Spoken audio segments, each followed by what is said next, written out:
Крымское ханство и гетьманщина, крымские татары и казаки. История связала их на длительный период и определила для них важные роли в судьбах друг друга. Что повлияло на тесные отношения между разными, на первый взгляд, народами, государствами и руководителями? И что впоследствии привело к разрыву дружеских отношений? С вами Андрей Саминин. Это программа об истории крымских татар.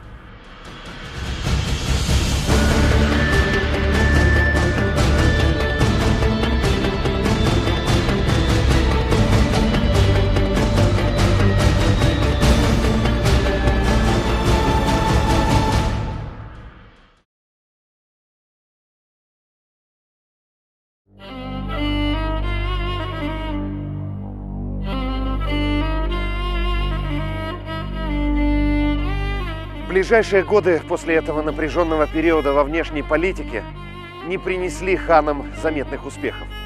Эти задачи требовали владения аналитическим материалом и попросту информацией о международном положении европейских стран, которой катастрофически не хватало.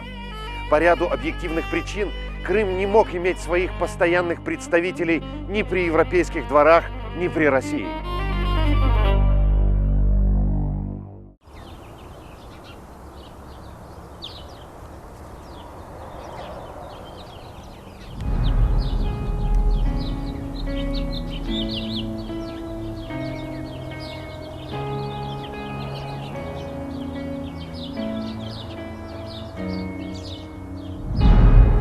Чем же занималась в это время Москва? Она возобновила масштабное строительство на южных окраинах своего государства. К северу от уже существующей Белгородской линии на всем ее протяжении закладывались новые села, городки и крепости.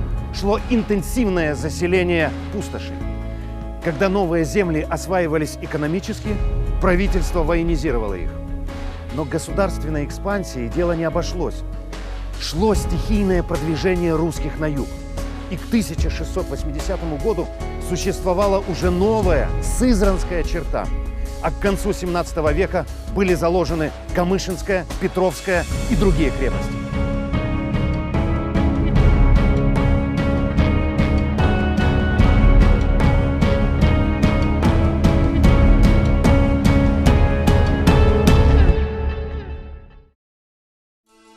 Против кого были обращены новые войсковые приграничные скопления, можно угадать сразу, глядя на карту.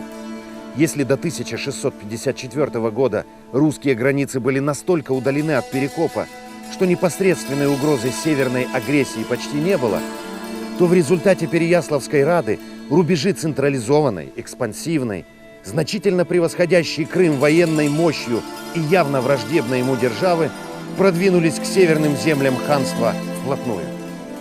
Эта оборонительная линия стала одним из средств, с помощью которых активизировалась наступательная стратегия борьбы с крымскими татарами во второй половине 17 века. В южном направлении начинается невиданная, поистине великодержавная экспансия.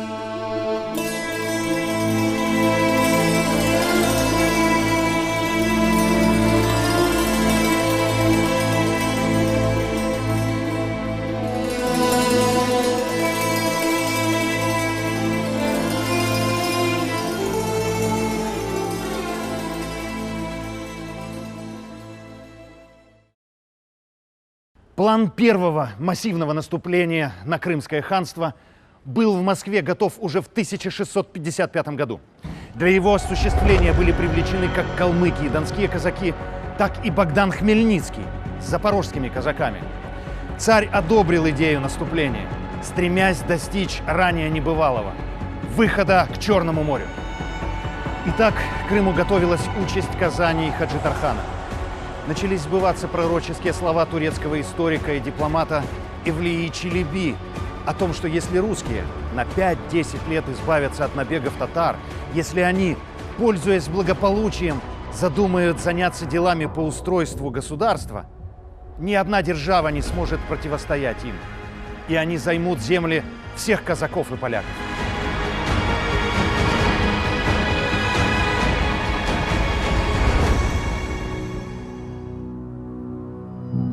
Что же касается Украины, то в дальнейшем у казачества, да и у украинцев в целом, было время, чтобы пожалеть о шаге Хмельницкого, который положил начало тотальному лишению населения Украины старых политических и экономических свобод и полному воцарению здесь крепостного права. Конец многолетнему крымско-украинскому культурному, экономическому и политическому сотрудничеству положила Переяславская Рада. Она состоялась 8 января 1654 года, но окончательные условия воссоединения Левобережья с Московией можно датировать 31 марта того же года, когда была издана царская грамота статьи Богдана Хмельницкого.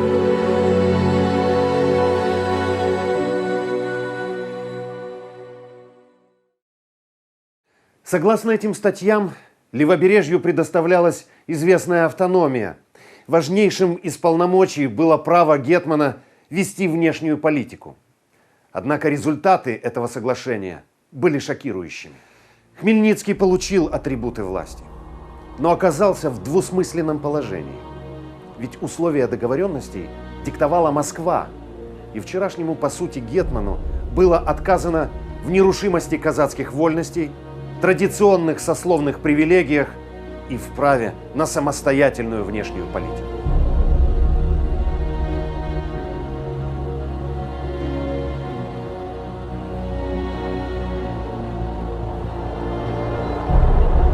Переговоры в Москве в 1653 году с посланниками гетмана велись втайне от хана.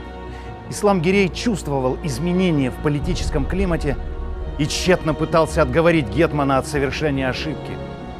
Он предлагал весьма выгодные условия и укрытие для казаков на своих заперекопских просторах на любой срок, пока не минет московско-польская угроза. Но его попытки не увенчались успехом.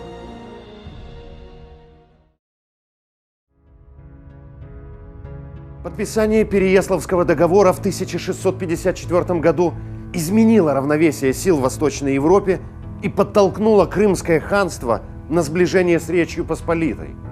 Переговоры, которые начались в тот же год между ханством и Польшей, также опасавшимися усиления России, завершились пактом о дружбе между этими государствами.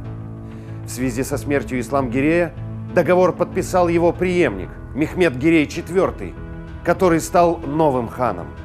Этот период характеризуется началом неприкрытой агрессии и активным наступлением на никогда не принадлежавшие России крымские земли, которое началось в 50-х годах 17 века и завершилось ликвидацией ханства как суверенного государства крымских татар в 18 веке.